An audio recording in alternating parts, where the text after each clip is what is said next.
नमस्कार मित्रांनो, स्वागत आहे तुम्हा सर्वांचंच आपल्या आजच्या या व्हिडिओमध्ये.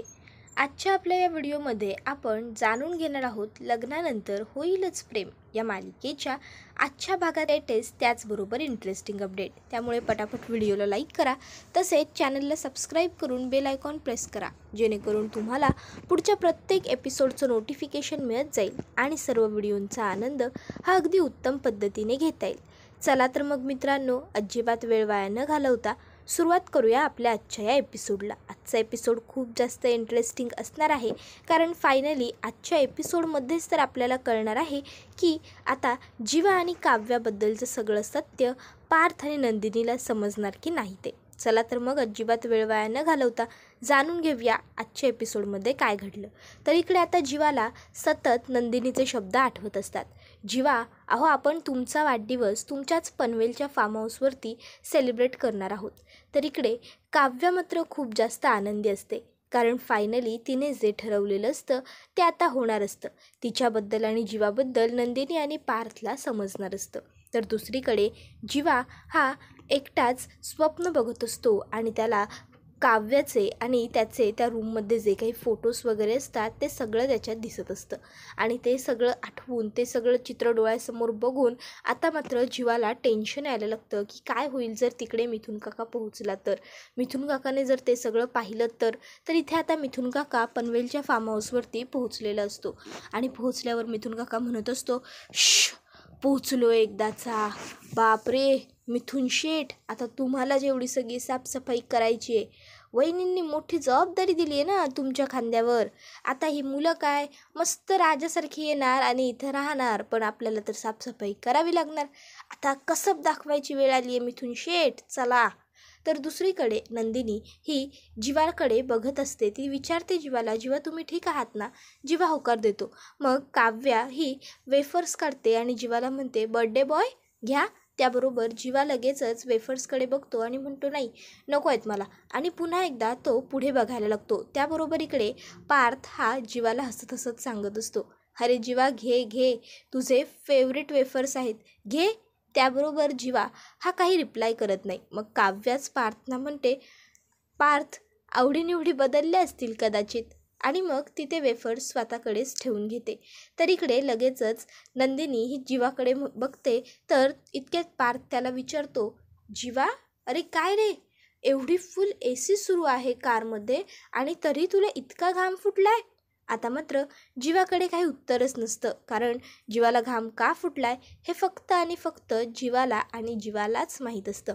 त्याबरोबर लगेचच नंदिनी ही जीवाला विचारते, जीवा नक्की काही होत नाही आहे ना तुम्हाला? सगळं काही ठीक आहे ना? नाही म्हणजे काही होत असेल तुम्हाला तर सांगा तसं तुम्ही आम्हाला. त्याबरोबर लगेचच इकडे काव्या म्हणत असते, हो हो नक्कीच, काही होत असेल तर सांगा.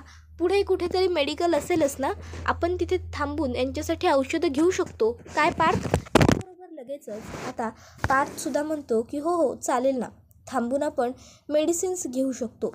त्यावर लगेचच आता जीवा म्हणतो, नाही नाही नको, मी एकदम व्यवस्थित आहे, थांबून मेडिसिन्स वगैरे घेण्याची काही गरज नाही आहे. तुम्ही फक्त गाडी थांबवू नका कुठे मध्ये, गाडी चालू ठेवा. अरे यार, या मिथुन काकाला एवढे कॉल करतोय निघता, पण हा मिथुन काका काही केल्या फोन उचलत नाही आहे. हा पोहोचला असेल का पनवेलच्या फार्म हाऊसवर, याला खरं कळलं असेल का? तर दुसरीकडे मिथुन काका मस्तपैकी गाणी वगैरे लावून साफसफाई करत असतो. मिथुन काका मस्त क्लिनिंग सगळं करत असतो. इतक्यात त्याला फोन येतो, तो म्हणजे मालिनी काकूंचा. आता मालिनी काकू या मिथुन काकांना विचारत असतात, काय मग मिथुन भाऊजी, कुठवर आलं आहे काम, होत आली का सगळी साफसफाई? त्याबरोबर मिथुन काका सांगत असतो की नाही वहिनी, सुरू आहे माझं काम, मस्त सगळं करतोय क्लीन, काळजीच करू नका तुम्ही. आता गेस्ट रूम करून झाली आहे, तुमची खोली करून झाली आहे, पार्कची खोलीसुद्धा करून झाली आहे, फक्त आपला हॉल आणि जीवाची रूम बाकी आहे. तेवढं झालं की मग झालंच बघा. त्याबरोबर लगेचच इकडे मालिनी काकू त्यांना म्हणत असतात, जीवाची रूम बाकी आहे अजून करायची? मिथुन काका सांगतात की हो, तुम्ही काही टेन्शन घेऊ नका, मी सगळं बरोबर मॅनेज करतो माझ्या स्टाईलने. बरं मला सांगा तुम्ही काय करताय? त्यावर मालिनी काकू सांगतात, काही नाही हो भाऊजी, घरामध्ये मुलं वगैरे नाही आहेत, कोणीच नाही आहेत, तर जरा स्वतःचे लाड पुरवते. मिथुन काका म्हणतात, काय मुलं नाही आहेत म्हणजे? मुलं निघाली कधी? त्याबरोबर लगेचच मालिनी काकू म्हणते, कधीच निघाली ती? येवाना पोहोचतील सुद्धा आता थोड्या वेळात. अहो 2 तास होत आले त्यांना निघून. त्याबरोबर लगेचच मिथुन काका म्हणतात, आय डोंट लाईक दिस वहिनी, आय डोंट लाईक दिस. जर मुलं निघाली आहेत तर ही गोष्ट तुम्ही मला आधी सांगायला हवी होती ना. त्याबरोबर लगेचच आता मालिनी काकू मिथुन काकाला सांगायला लागते, अहो मिथुन भाऊजी असं काय करताय?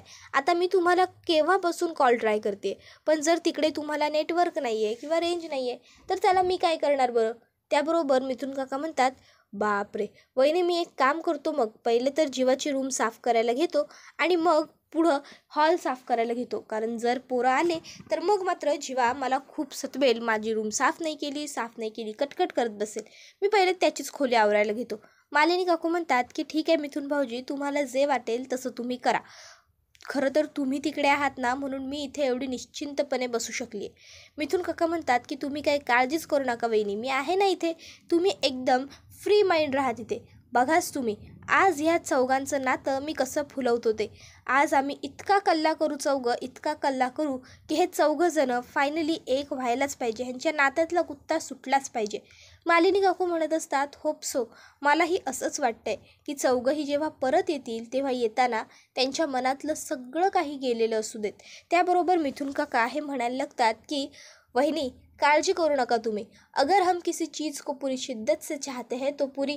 त्यावर लगेचच मालिनी काकू मिथुन काकांना म्हणतात, मिथुन भाऊजी मराठीत येऊ द्या भावना, मराठीत व्यक्त व्हा. त्याबरोबर लगेचच आता मालिनी काकूंनी असं म्हटल्यावर मिथुन काका म्हणतो, बरं वहिनी बरं ठीक आहे, मी मराठीत माझ्या भावना व्यक्त करतो. आणि पुढे मिथुन काका म्हणत असतो की जर त्या चौघांना एकत्र आणायचं आहे तर संपूर्ण जग आपली मदत करायला तयार आहे. तुम्ही तर काही काळजी करूच नका. फक्त आता फोन मी ठेवतो, पहिले जातो आणि जीवाची खोली आवरून घेतो. आणि मग मिथुन काका पटकन फोन कट करतो, चटकन मॉप उचलतो आणि लगेच खोली साफ करण्यासाठी खोलीच्या दिशेने निघालेला असतो. आता मिथुन काका हा पोहोचतच असतो.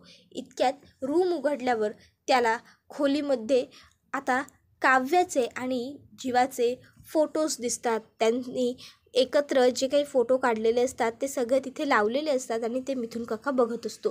तर इकडे आता फार्म हाऊसवरती गाडी थांबल्याबरोबर जीवा ताडकन गाडीतनं उतरतो आणि पाटकन पळत पळत पळत पळत पळत फार्म हाऊसच्या दिशेने जातो. आता जीवाला प्रश्न पडलेला असतो, मिथुन काकाने माझी रूम उघडली नसेल ना, त्याला माझ्या रूममध्ये काही सापडलं नसेल ना, तर दुसरीकडे नंदिनी, काव्या, पार्थ यातना प्रश्न पडतो की अरे या मुलाचं काय, किती एक्साइटमेंट, कसा पळत गेला लगेच.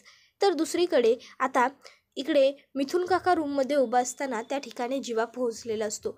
आता जीवा हा मिथुन काकाकडे बघत असतो. तर मिथुन काका हा जीवाला रागाने ओरडत म्हणतो, जीवा काय हे सगळं?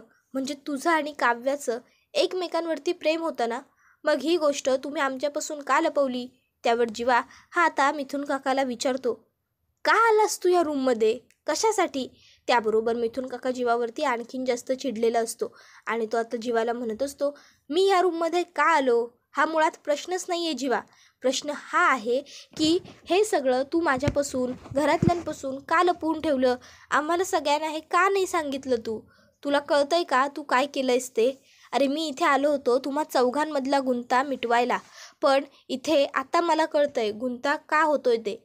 आणि जीवा हा गुंता आता सुटणार नाही तर आणखीन जास्त वाढणार आहे. तुला कळतंय का काही? ते आता तरी खरं सांगशील की नाही मला? त्याबरोबर लगेचच आता जीवा हा मिथुन काकाला म्हणायला लागतो, हे बघ काका, मी तुला सगळं खरं सांगतो, पण आता नको ना, आता प्लीज आपण हे सगळं लपवायच्या मागे लागूया, आवरूया. कारण जर इथे नंदिनी आणि दादा आले तर खूप मोठी गडबड होऊन जाईल. प्लीज काका ऐक ना. इतक्यात त्या ठिकाणी काव्या पोहोचलेली असते. आता काव्या ही जीवाला म्हणत असते, no Jeeva, it's too late. आणि मग ती त्याच्या समोर येते. इतक्यात त्या ठिकाणी नंदिनी आणि पार्थही पोहोचलेले असतात. आता नंदिनी आणि पार्थसुद्धा जीवाची खोली बघतात आणि दोघांनाही खूप मोठा धक्का बसतो. नंदिनी ही तर जीवाकडे एकटक बघत असते. जीवा नंदिनीपासून नजर चोरत असतो. नंदिनी जीवाला विचारते, अच्छा जीवा, हे होतं तुमच्या रूममध्ये म्हणून तुम्ही इथे कोणाला येऊ नाही द्यायचा, हे होतं तुमच्या मनात म्हणून तुम्ही इतके दिवस माझा तिरस्कार करायचात. तर दुसरीकडे पार्थसुद्धा काव्याला विचारतो, हे कारण आहे काव्या तुम्हाला माझ्यापासून घटस्फोट हवा असल्याचं? त्याबरोबर लगेचच काव्या म्हणते, हो बरोबर, मी आणि जीवा एकमेकावर गेली वर्षभरापासून प्रेम करत होतो आणि आजही आम्ही दोघं एकमेकांवरती प्रेम करतो. हा गोड गुंता आमच्यातला मला तुम्हाला सांगायचा होता. जीवा मला लग्नाच्या दिवशीसुद्धा म्हणत होता की आपण सगळ्यांना सगळं खरं सांगून टाकूया काव्या. पण ताई, त्या दिवशी माझी हिंमतच झाली नाही की मी सगळ्यांच्या समोर खरं बोलू. मग शेवटी मी ठरवलं की आता मी तुम्हा दोघांबरोबर खरं बोलेन, तुम्हाला दोघांना सांगेन. आणि फायनली आज माझी हिंमत झाली आणि मी आज तुम्हा दोघांना खरं सांगितलं आहे. आता ताई, तुमच्यासमोर सगळं काही अगदी स्पष्ट आलेलं आहे. आता प्लीज लवकरात लवकर रिॲलिटी एक्सेप्ट करा आणि मला व जीवाला या सगळ्यातून मोकळं करा, आम्हाला समजून घ्या. त्याबरोबर इकडे नंदिनी ही काव्याकडे बघतच राहिलेली असते. त्यानंतर आता ती जीवाला म्हणत असते, जीवा, हे कारण होतं माझ्याबरोबर वाईट वागल्याचं. मी तुम्हाला याआधीसुद्धा सांगितलं होतं, एक वेळेस माझं नुकसान झालं तर ते मी सहन करू शकते, पण माझी फसवणूक केली तर ती मला सहन होणार नाही. तरीसुद्धा तुम्ही माझ्याशी असं वागलात. का वागलात जीवा माझ्याशी असं? सांगा ना, काय गरज होती हे सगळं करण्याची? तुमच्या छातीवरती असलेलं नाव माझ्याच बहिणीचं आहे. ही गोष्ट का लपवली माझ्यापासून तुम्ही? का केलं हे सगळं जीवा? त्याबरोबर पुढे नंदिनी म्हणत असते की आज फसली आहे मी, हरली आहे, सपशेल हरली आहे मी. एक बहीण म्हणून, बायको म्हणून हरली आहे. मी तुम्हाला याआधीसुद्धा सांगितलं होतं ना की जर तुमचं कुठल्या मुलीवर प्रेम असेल तर ती गोष्ट तुम्ही स्पष्टपणे सांगा मला. तरी तुम्ही हे असं वागलात माझ्याबरोबर. आणि तू काव्या, अगं माझ्या बहिणीच्या मनात कोणतरी आहे, ती कोणावर तरी प्रेम करते. ही गोष्ट जर ती माझ्याशी मोकळ्या मनाने बोलू शकत नसेल तर हरतीयच ना मी कुठेतरी बहीण म्हणून, कमी पडते. त्याबरोबर इथे जीवा हा बघत असतो हे सगळं आणि इतक्यात नंदिनीला चक्कर येते. पार्थ तिला सावरत असतो आणि जीवा पटकन ओरडतो, नंदिनी. त्यावर नंदिनी मागे बसलेली असते. ती विचारते, काय झालं जीवा, ठीक आहात ना तुम्ही? काही होतं आहे का तुम्हाला? त्याबरोबर जीवा मागे बघतो आणि म्हणतो, ठीक आहेस ना तू नंदिनी, ओके आहेस ना? त्यावर नंदिनी होकार देते. त्यावर जीवा सांगतो की नाही, काही नाही, ते मला एक वाईट स्वप्न पडलं, बस, बाकी काही नाही. ते स्वप्नात नंदिनी. त्याबरोबर लगेचच काव्या ही जीवाला विचारते, काय झालं नंदिनी ताईला, बोल ना.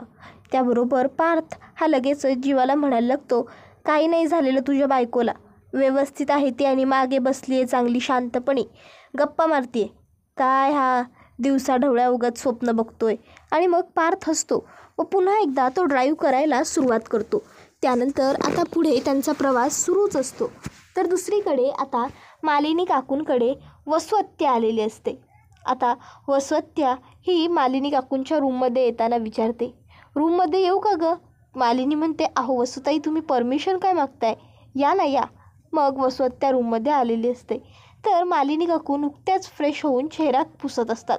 आज मालिनी काकूंनी मस्तपैकी चेहऱ्यावरती छान मसाज केलेली असते, डोळ्यांवर काकडी ठेवलेली असते, बर्फाने मसाज केलेली असते, अगदी छान सगळं केलेलं असतं. मग आता वसुहत्या विचारते, तू काय करत होतीस मालिनी? मालिनी काकू सांगतात की अहो मी काय करणार, आज घरात कोणीच नाही आहे, घर कसं शांत आणि निवांत आहे ना, तर जरा स्वतःचे लाड करत होते. त्याबरोबर लगेचच वसुहत्या म्हणतात, आता किती काळ आहे आणि किती काळ नाही. त्यावर मालिनी म्हणते, काही म्हणालात का वसुताई तुम्ही? वसुहत्या म्हणते, नाही गं, मी काय म्हणणार, काहीच नाही. मी हेच म्हणत होते की आज संध्याकाळी जेवणाचा बेत काय आहे? त्यावर आता मालिनी विचार करायला लागते. वसुहत्या म्हणते, नाही म्हणजे ठरवून घ्या, मी असं कधी विचारत नाही, पण आज विचारते कारण आज मंजूच्या अंगात स्वयंपाक बनवायचं भूत आलं आहे. त्याबरोबर हे ऐकून आता मात्र इकडे मालिनी म्हणते, काय मंजूताई? त्याबरोबर वसुहत्या म्हणते, हो मंजू. आणि तुला माहिती आहे का, मघाशी मला ती काय सांगत होती, काय तर म्हणे तिने काहीतरी नवीन रेसिपी बघितली आहे इंटरनेटवर. काय गं तिने सांगितलं मला? हो, बिर्याणीमध्ये स्ट्रॉबेरी.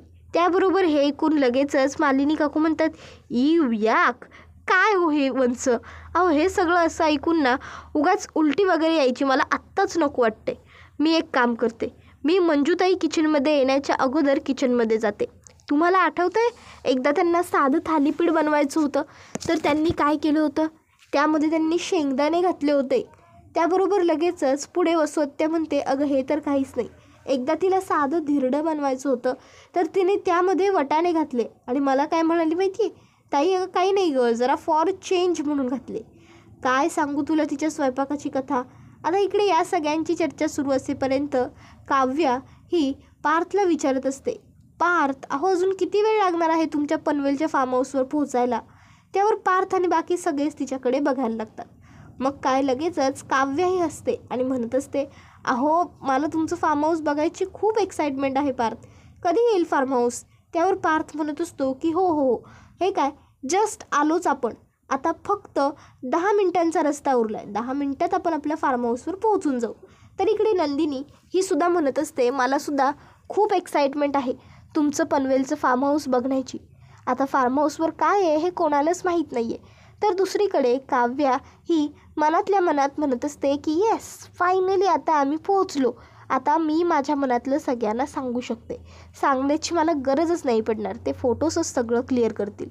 त्याबरोबर इकडे जीवा हा मनातल्या मनात विचार करत असतो, फक्त 10 मिनटं उरली आहेत यार, फक्त 10 मिनटं. आता 10 मिनटात या दोघांना सगळं काही खरं समजून जाणार आहे. मग लगेचच इकडे जीवा पुन्हा मिथुन काकाला कॉल ट्राय करत असतो, पण मिथुन काकाचा फोन काही लागत नसतो. तर जीवा फार्म हाऊसवर गाडी थांबल्याबरोबर गाडीतनं चाटकन उतरतो आणि पटकन पळत पळत पळत पुढे जातो. तर इकडे आता काव्या त्याचबरोबर नंदिनी आणि पार्थ हे सगळेच जण गाडीतून उतरलेले असतात. पार्थ आणि नंदिनीला तर प्रश्न पडलेला असतो की या जीवाचं नेमकं काय आहे, हा इतका धावत पळत का बरं गेला असेल. आणि मग आता जीवाच्या पाठीवरती नंदिनी, पार्थ, काव्या हे तिघंसुद्धा आलेले असतात. आता इकडे हे तिघंजणं येत असतात तोपर्यंत घरी मालिनी काकूंना भाकीत सांगण्यासाठी एक पंडित आलेले असतात. आणि आता ते पंडित मालिनी काकूंना सांगू लागतात, जे घडायचं आहे ते घडणारच, नियतीच्या मनात जे आहे तेच फिरणार, बघ शेवटी जे घडायचं आहे तेच घडणार. आता मालिनी काकूंना त्या पंडिताने असं भाकीत सांगितल्याबरोबर मालिनी काकूंना थोडं टेन्शन आलेलं असतं. तर दुसरीकडे आता इकडे जीवा हा त्याच्या रूममध्ये आलेला असतो आणि रूममध्ये आता तो बघत असतो. इतक्यात त्या ठिकाणी नंदिनी, जीवा, पार्थ, काव्या हे सगळेच जण पोहोचलेले असतात. त्या सगळ्यांना प्रश्न पडलेला असतो की एवढ्या घाईघाईने रूममध्ये जीवा आला तरी कशाला, एवढं महत्त्वाचं काय आहे या रूममध्ये. त्यामुळे आता सगळे त्याच्या मागोमाग आलेले असतात.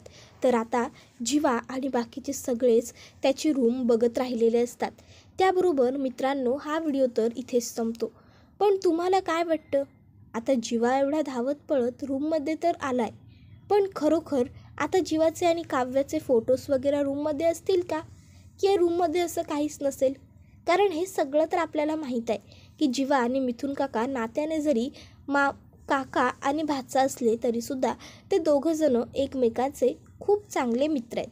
त्यामुळे मिथुन काका आता ते सगळे फोटोज वगैरे काढून लपवून ठेवेल का आणि फक्त रूम अशीच डेकोरेट करेल का, ते आम्हाला कमेंट करून नक्कीच सांगा. आणि जर मित्रांनो मिथुन काकांनी ते सगळे फोटोज वगैरे काढून ठेवले असतील तर त्याने ती गोष्ट योग्य केली की चुकीची, तुम्हाला काय वाटतं ते देखील कमेंट्समध्ये सांगायला विसरू नका. कारण जीवाची आता अजिबात अशी इच्छा नाही आहे की नंदिनीला काहीतरी खरं कळावं, पण काव्या ही जबरदस्तीने सगळं काही खरं नंदिनीच्या समोर आणण्याचा प्रयत्न करते. पण जर असं झालं तर आता फक्त जीवा आणि काव्याच नाही तर नंदिनी आणि पार्थचं आयुष्यसुद्धा पणाला लागलेलं आहे. त्यामुळे सध्या तरी सगळ्यांच्या समोर सत्य येणं हे खूप वाईट आहे. तुम्हाला काय वाटतं ते आम्हाला कमेंटमध्ये सांगा. त्याचबरोबर आता नंदिनीसुद्धा नुकतीच आजारपणातून उठली आहे. जर पुन्हा असं काही समोर आलं तर तिला त्रास होऊ शकतो. तर दुसरीकडे आता इकडे मालिनी काकूंना भाकीत सांगण्यासाठी जो व्यक्ती येऊन गेलेला असतो त्याने भाकीत सांगितलेलं असतं की जे व्हायचं आहे ते घडणार, नियतीला जे हवं आहे तेच होईल. आणि आता मात्र मालिनी काकूंना भीती वाटलेली असते. अर्थात आपली 2 मुलं, तरुण मुलं, 2 सुना, सुंदर सुना घरापासून लांब गेलेले आहेत आणि घरात एखादी सिद्ध पुरुष, सिद्ध व्यक्ती येते आणि ती आपल्याला सांगते की जे नियतीच्या मनात आहे तेच घडणार आहे. म्हणजे कुठल्याही आईला टेन्शन येणं हे अगदी स्वाभाविकच आहे. आता अर्थात काही वाईट होईल याच हेतूने नाही, पण काय होईल या हेतूने सुद्धा आपल्याला टेन्शन हे येतंच. आणि तेच काहीसं आता मालिनी काकूंच्या बाबतीतसुद्धा घडलेलं आहे. तर चला मग मित्रांनो, अजिबात वेळ वाया न घालवता आपला हा व्हिडिओ इथेच संपवूया. पण त्या अगोदर व्हिडिओला लाईक करा, तसंच चॅनलला सबस्क्राईब करून बेल आयकॉन प्रेस करा, जेणेकरून तुम्हाला पुढच्या प्रत्येक एपिसोडचं नोटिफिकेशन मिळत जाईल आणि सर्व व्हिडिओंचा आनंद हा अगदी उत्तम पद्धतीने घेता येईल. चला तर मग मित्रांनो, हा व्हिडिओ इथेच संपू. पण त्या अगोदर आपल्या चॅनलला सबस्क्राईब करताना बेल आयकॉन प्रेस करा, जेणेकरून तुम्हाला पुढच्या प्रत्येक व्हिडिओचं नोटिफिकेशन मिळत जाईल. आणि लाईक यासाठी करा, तुमचा एक लाईक हा आमच्यासाठी खूप महत्त्वाचा आणि मोलाचा असतो, कारण त्यामध्येच पुढे आम्हाला आणखीन काम करण्यासाठी मोटिवेशन, त्याचबरोबर ऊर्जा हे मिळत असते. त्यामुळे लाईकसुद्धा करायला विसरत जाऊ नका. आपला हा व्हिडिओ तुमच्या जास्तीत जास्त कुटुंबियांबरोबर तसेच मित्रपरिवारांबरोबर सुद्धा नक्की शेअर करा, जेणेकरून त्यांनासुद्धा आपल्या अशाच उत्तम व्हिडिओंचा आनंद घेता आला पाहिजे. आपल्या चॅनलवरती प्रत्येक मालिकांचे अपडेट हे अगदी संपूर्ण, व्यवस्थित आणि डीपमध्ये दिलेले असतात. त्यामुळे चॅनलला सबस्क्राईब करायला विसरतच जाऊ नका, म्हणजे तुम्हाला कसं प्रत्येक मालिकांचे अपडेट अगदी व्यवस्थित, छान पद्धतीने घेता येतील. चला तर मग मित्रांनो, वेळ वाया न घालवता आपला आजचा व्हिडिओ इथंच थांबवूया. पुढचा व्हिडिओ येईपर्यंत टाटा, बाय बाय, धन्यवाद. पण मित्रांनो, कमेंट करून सांगायला विसरू नका बरं, जीवाचा वाढदिवस सेलिब्रेट कसा होणार, तुम्हाला काय वाटतं ते सुद्धा.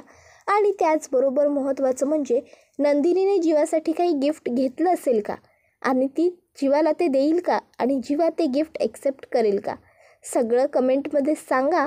पण व्हिडिओ पाहत चला, म्हणजे कसं कमेंट्समध्ये काही लिहिलं तरी तुम्हाला नक्की एपिसोडमध्ये काय घडतंय हे पाहता येईल. चला तर मग आजचा व्हिडिओ तर इथेच संपतो. टाटा, बाय बाय, धन्यवाद, टेक केअर.